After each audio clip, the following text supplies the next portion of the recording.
សួស្តីអ្នកទាំងអស់គ្នាស្វាគមន៍មកកាន់ការសម្រាយរឿង Hell Paradise ជាបន្តដែលនេះគឺជាភាគទី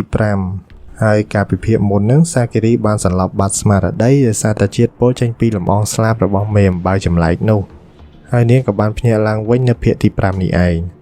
ដែលពួកគេបានជ្រកនៅក្រោមរូងឈើមួយបន្ទាប់មកពួកគេក៏បានបើកអង្គប្រជុំមួយចែករំលែកនៅអ្វីដែលពួកគេដឹងនៅពេលដែល Gabimaru ដើរមើលភូមិសាស្ត្រទីនោះគេសង្កេតឃើញថារុក្ខជាតិនិងផ្កាទាំងអស់នោះ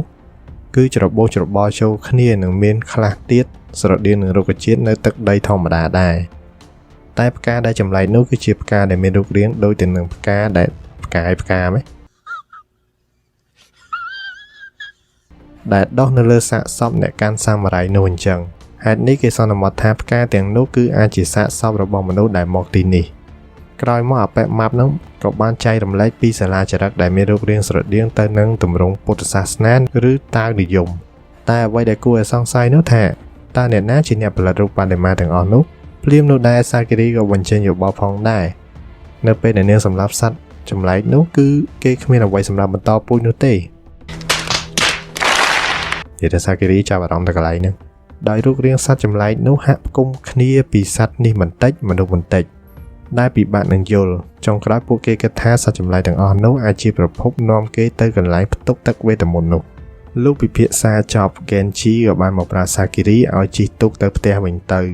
ព្រោះឯគេនៅសល់សបុតទូកមួយស្លឹកថាលេងបាទដោយគេនឹងទទួលភារកិច្ចនេះជំនួសព្រោះអ្នកទោសរបស់គេបានស្លាប់ទៅហើយតែនាងប្រកែកមិនទៅវិញឡើយទោះបីជាពេលនេះនាងមិនខ្លាំងក្នុងការប្រឈមមុខនឹងសត្វចម្លែកនៅទីនោះក៏ដោយក៏ប៉ុន្តែការជិះទូកត្រឡប់ទៅវិញនេះវាមិនងាយដូចជាការគិតនោះទេគឺមានមនុស្ស2នាក់កំពុងចែកទូកចាក់ចេញពីកោះនោះដែលអ្នករត់ចេញនោះគឺ Yamada Simon Tensa និងអ្នកទោសម្នាក់ឈ្មោះ Norugai ភ្លាមនោះគេក៏បានឃើញទូកដែលចង់ចាក់ចេញពីទីនោះគឺត្រូវបានកំទេចចោលដោយសត្វចម្លែកជាច្រើនហើយការប្រយុទ្ធនៅលើសមុទ្រនោះក៏បានចាប់ផ្ដើមនៅពេលដែលកំពុងរត់គេចពីសត្វចម្លែកទាំងនោះគេទាំងពីរក៏បានប្រទះនឹង Kisho ដែលជាសាមុរ៉ៃបានចាក់ចេញពីកោះនោះកាលពីភាគមុន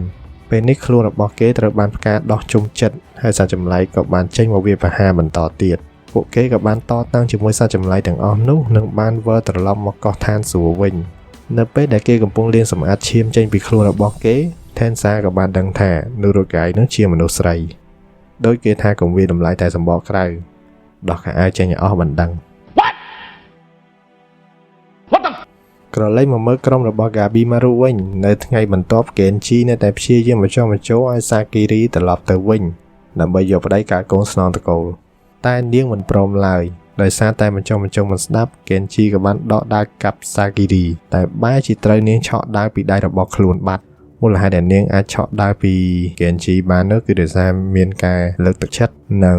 ជំរុញពីសំណាក់ Gabimaru នៅយប់ឡើងកំពុងតែឆ្លោះប្រកែកគ្នានឹងអ្នកទោសយៈ Rokurota នឹងក៏បានមកដល់និងបានវាយប្រហារមកលើ Genji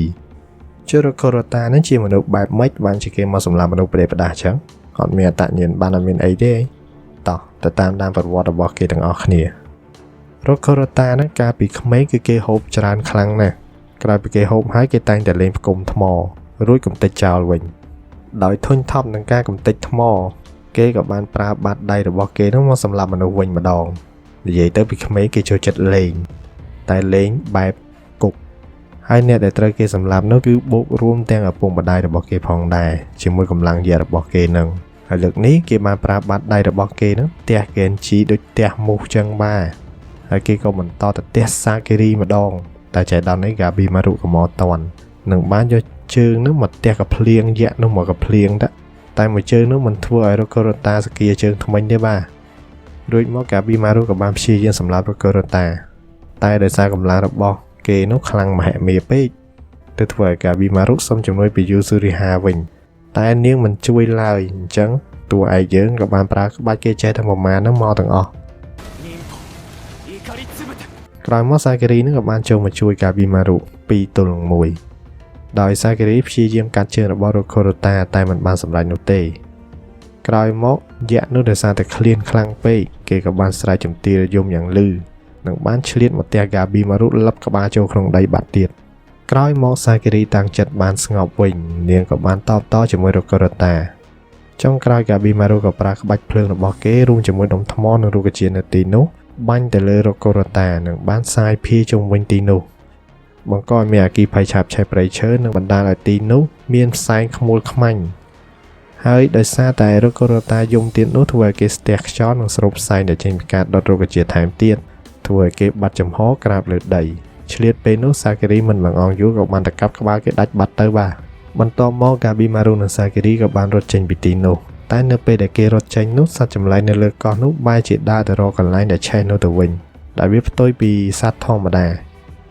Gabimaru ឃើញដូច្នេះក៏សម្រេចចិត្តដើរទៅតាមទិសដែលសត្វចម្លែកនោះមក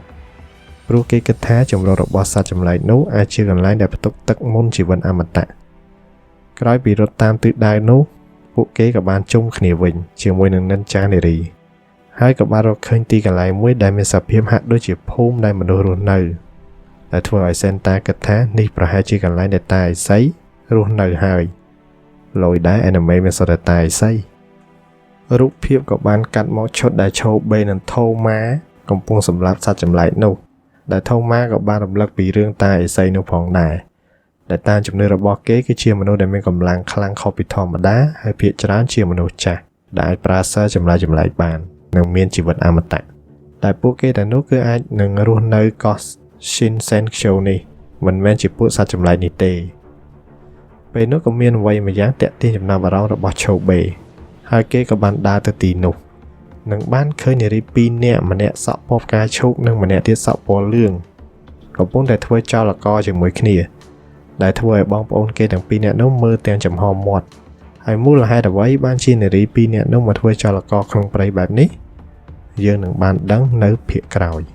សង្ឃឹមថាអ្នកទាំងអស់គ្នានឹងចូលចិត្តនឹងការសម្ដែងរឿងមួយនេះបើមានកំហុសខុសឆ្គងក្នុងកន្លែងណាសូមតែកាន់តែអភ័យទោសចាំជួបគ្នានៅពេលបន្តក្នុងវីដេអូក្រោយបាយ